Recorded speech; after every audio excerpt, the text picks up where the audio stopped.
咁呢個活動咧就係需要咧我哋用呢個工具啦，去將啲色仔由一個地方咁就運到去另一個目標地咁樣。咁咧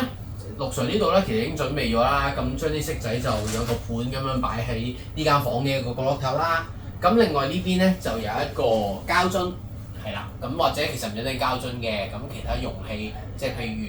嗰個盒仔色仔個盒啊，或者隻碗啊咁樣都 OK 嘅，咁就擺喺間房嘅另一邊。咁樣好簡單，咁咧就係咧我哋用呢個今次陸 Sir 用呢個筷子去做呢個示範啦。咁當然亦都係好似頭先所講一樣啦。如果同學仔想同同學仔去練習呢個手指靈活性咧，就用筷子或者輔助筷子。如果咧係想同學仔去練呢個手握力或者手指嘅力量咧，就用夾咁樣咧去做一個唔同類型嘅練習嘅工具。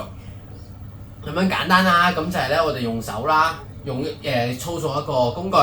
咁樣就夾起粒色仔，跟住之後咧就行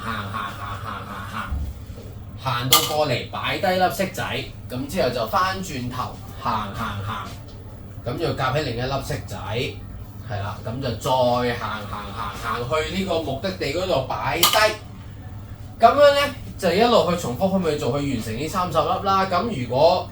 途中咁樣，哎呀跌咗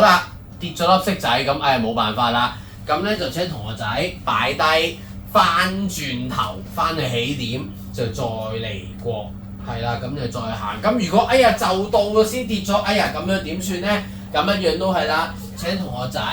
拎翻起，擺翻起點度，再重新嚟過，咁我哋就完成呢個30粒，咁就為之完成一次呢個活動啦。